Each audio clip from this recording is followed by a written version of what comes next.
और अभी मैं चोंगसिंग शहर के ना थोड़े सेंट्रल वाले एरिया में हूँ, not like exact city centre but उसके जस्ट 3-4 किलोमीटर के अंदर वाले एरिया में।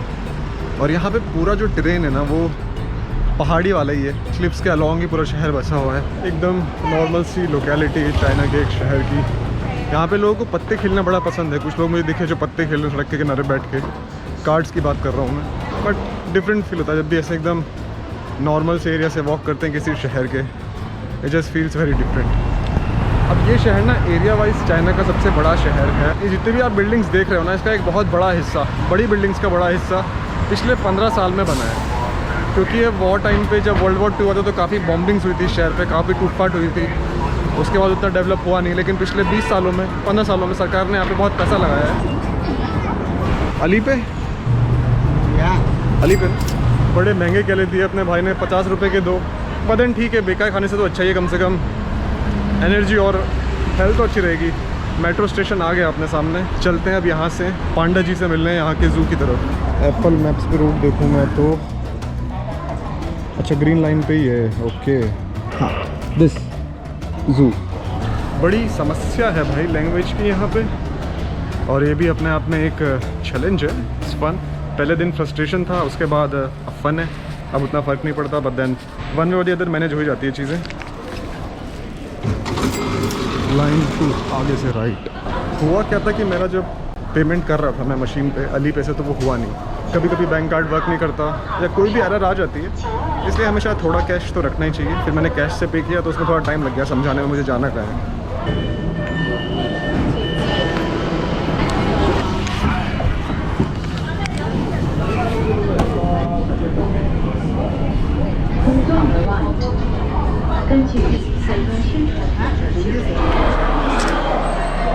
अब हम पहुंच गए हैं अपने ज़ू के मेट्रो स्टेशन पे ऑफ चोंगसिंग चाइना।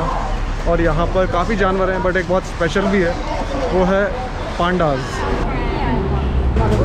सबसे पहले टिकटिंग विंडो से टिकट ले लेते हैं और फिर थोड़ा और जानते हैं इस प्रजाति के बारे में, इस जानवर के बारे में, जो काफ़ी फेमस है दुनिया में इसकी क्यूटनेस के लिए। बट देन अभी ना ये जो हिस्सा है शहर का जहाँ अपन अभी हैं, अपन पहले जेंगफेंग बी वाले एरिया में, जो मेन एरिया था शहर का, अभी ये मेन अर्बन एरिया का आउटस्कर्ट है। अब ये शहर तो बहुत बड़ा है, ये शहर काफ़ी यूरोपियन कंट्रीज से भी बड़ा है, बट देन ये उसके अर्बन एरिया का थोड़ा सा बाहर वाला एरिया है। हाय 1 टिकट 1 25元请扫码。 अली पे दिस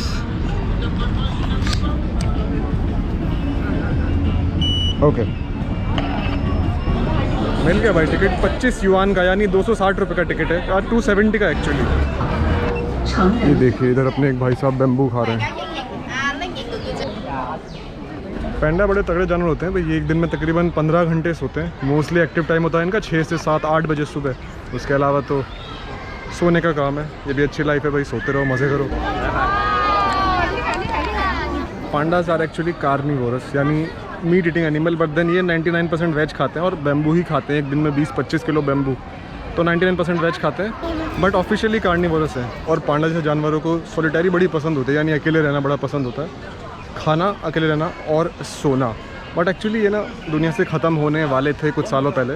आज से 50 साल पहले इनकी पॉपुलेशन सिर्फ 1000 ही रह गई थी। बट देन चाइना के लिए बहुत नेटिव है, यहाँ के लिए बहुत फेमस है, तो फिर इनको थोड़ा कंजर्व किया गया, इनको प्रॉपर्ली ब्रीड किया गया, इनका ध्यान रखा गया। तो अभी ये 1800 क्रॉस कर चुके हैं इन द वर्ल्ड। अभी तो इनका ऑफिशियल स्टेटस वनरेबल का है। और ये यहाँ पे बड़े बड़े फॉरेस्ट, मतलब एक्चुअली ये छोटा सा नहीं है, ये पूरा कनेक्टेड है, नीचे से उधर, इधर से उधर कनेक्टेड है। ये बेसिकली ये मिमिक कर रहे हैं बैम्बू फॉरेस्ट को, कि एक बैम्बू फॉरेस्ट इसके लिए। अदरवाइज़ तो ये वाइल्ड में अभी के टाइम पे सर्वाइव कर पाए विद 1000 पॉपुलेशन इज़ डिफ़िकल्ट। तो हाँ, और चाइना के लिए तो सिंबल है ही, और वैसे भी इनको बोलते हैं it's a symbol of peace. तो पीस का सिंबल है तो ठीक है, वैसे पीस का सिंबल तो है ही भाई। अपने आप से काम रखो, मज़े करो, द बेस्ट थिंग।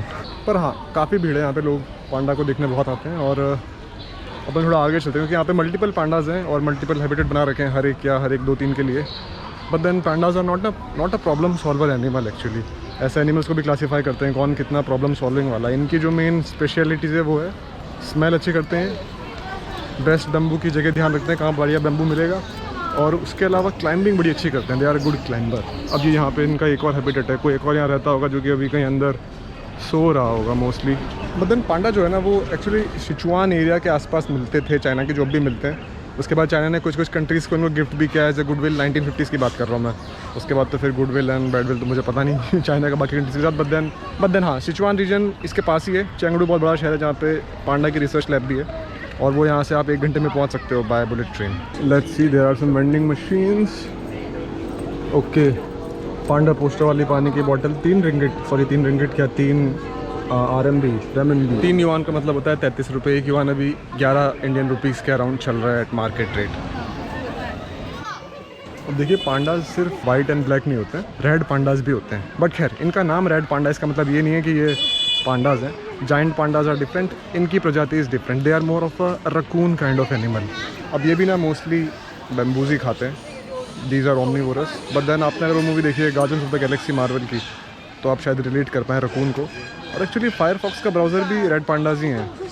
और जाइंट पांडा के ऊपर तो मूवी है ही बहुत फेमस, कुंग फू पांडा। अब बहुत ही क्लासिक मूवी है, उसके 4 पार्ट्स आ गए इतना मुझे याद है। 5वां तो नहीं आया ना, हाँ 4 ही पार्ट्स हैं उसके। बट देन इनका नेचुरल हैबिटेट जो है, नेचुरल घर वो अब है नहीं, तो इसलिए इनको इंडेंजर्ड बोलते हैं। 10,000 दुनिया में है, तो 10,000 में इंडेंजर्ड होते नहीं, बट इनका घर ही नहीं रहा, तो फिर कैसे रहेंगे ये।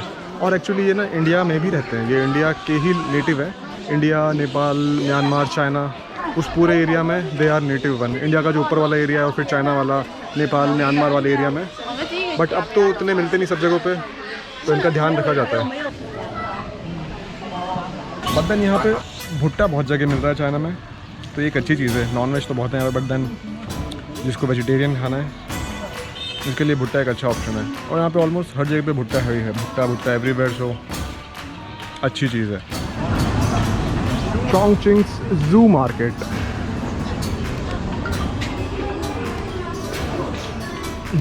क्या रेट से 149, बहुत महंगा नहीं हो गया? 149 1500 रुपये का हो गया। और ये वाले 68 यानी 700 रुपये के। 700, 800, 1000, 1500, 2000, 3000, these are such rates hair.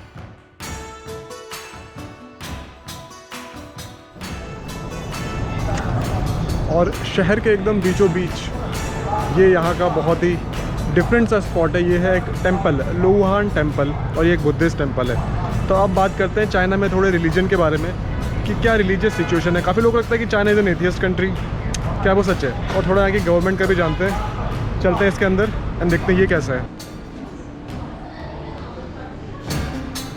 यहाँ की जो प्रेजेंट सरकार है ना, वो कम्युनिस्ट पार्टी ऑफ चाइना जो है ना, वो गवर्नमेंट इज़ एथियस्ट। आपको उस गवर्नमेंट का पार्ट बनना है तो आपको एथियस्ट होना पड़ेगा, जो कि कुछ ही लोग होते हैं। और यहाँ पे जो मेन रिलीजन है ना, वो एक्चुअली मिक्सचर है। यहाँ का main religion is mixture of Buddhism, Taoism, Confucianism. यहाँ का एक बहुत, यहाँ का खुद का जैन बुद्धिज़्म भी है। अब यहाँ पे 2-3% मुस्लिम भी हैं जो एकदम ईस्ट में है, 25% के आसपास एथियस्ट। अब आपके मन में सेकंड क्वेश्चन आ सकता है कि यार ये तो communist country officially, but then fact है कि वो भी सच है भी और नहीं भी है। यहाँ की पार्टी कम्युनिस्ट पार्टी है, लेकिन यहाँ पे लोग कम्युनिस्ट हैं। इसका एक्चुअल जॉब ये है कि पीपल आर नॉट बॉर्डर्ड, क्योंकि जो यहाँ की पार्टी है ना, वो as a symbol of national pride है। क्योंकि ये बात फैक्ट है कि चाइना बहुत ही गरीब था आज से 50 साल पहले, और बहुत सारे लोग यहाँ के, ह्यूज % ऑफ पॉपुलेशन गरीबी से बाहर आए हैं पिछले 50 सालों में। तो फॉर देम यहाँ की जो पार्टी है, CCP, communist party of China, वो प्राइड, और वो एक सिंबल है प्राइड का। यहाँ के लोग are not much bothered about Marxist और लेनिन की क्या थ्योरी थी, ऐसा मुझे लगता है, जो कि कई सारे रिसर्च पेपर्स में भी है। यहाँ पे mostly people are satisfied with the government and most people are religiously active. लेकिन यहाँ पे रिलीजन को ना सरकार मॉनिटर करती है, कंट्रोल करती है। अगर आप ऑफिशियली सरकार से रिकॉग्नाइज रिलीजन फॉलो नहीं कर रहे हैं तो आपके खिलाफ एक्शन हो सकता है। तो इसलिए religions are not ban here, but they are controlled. आपने सुना होगा एक बहुत फेमस टेम्पल है शाओलिन टेम्पल, जहाँ पे कुंग फू शुरू हुआ था। वो टेम्पल यहाँ के राजा ने इंडियन मॉन्क की रिस्पेक्ट में बनाया था, इंडियन मॉन्क के लिए, जो कि और नॉर्थ में चाइना के, बीजिंग से थोड़ा दूर है। उसके बाद यहाँ पे बुद्धिज़्म बहुत फैल रहा था, बुद्धिज़्म बहुत फैला, यहाँ तक कि इंडिया का ही एक और बोधि धर्म, उसने आके कुंग फू यहाँ पे शुरू किया, जैन बुद्धिज़्म शुरू किया। कुंग फू नहीं, जैन बुद्धिज़्म, और उसके बाद फिर कुंग फू आया शाओलिन टेम्पल में। तो इंडिया चाइना के रिश्ते was not very close, not very far, क्योंकि सेपरेशन है ना बीच में हिमालयाज़ का। क्या टेम्पल है भाई, ऑलमोस्ट 1000 साल पुराना टेम्पल है, और बहुत ही बढ़िया बना हुआ है, शहर के एकदम मेन एरिया के बीचों बीच। बहुत बेहतरीन टेम्पल है, बहुत सही जगह लग रही है यहाँ के चोंगचिंग में, मज़ा आ गया। और वैसे भी अब ग्लोबल वर्ल्ड है, चाइना ने और चाइना की गवर्नमेंट ने 1970s में ही समझ लिया था कि मार्केट ओपन करना पड़ेगा एट अ सर्टेन एक्सटेंट, और इंडिया ने 1990 में ओपन किया। बुद्धिस्ट मोनेस्ट्रीज़ एक धर्मशाला में बहुत शानदार है, मतलब मैक्लोडगंज में वो भी बहुत बढ़िया लोकेशन है। मैक्लोडगंज बहुत खूबसूरत जगह लगती है मुझे। हिमाचल उत्तराखंड तो बहुत शानदार है, बाकी हर स्टेट का अपना ही चार्म है। इंडिया की बहुत सारी चीज़ें हैं हर जगह पे। इंडिया का टूरिज्म पोटेंशियल बहुत ह्यूज है। उड़ीसा नहीं गया मैं, उड़ीसा मुझे घूमना है, उड़ीसा और मध्य प्रदेश। नमो बुद्धम। राजस्थान, नॉर्थ और Maharashtra, Kerala, Tamil Nadu and all these areas तो I have been and fun, but then more to be done. तो अगर हम मैगलेव ट्रेन की वर्किंग की बात कर रहे हैं भाई, तो ये नॉर्मल ट्रेन से थोड़ी डिफरेंट है और ये ज़मीन को टच नहीं करती है। और इसके पीछे कॉन्सेप्ट है मैग्नेट्स का।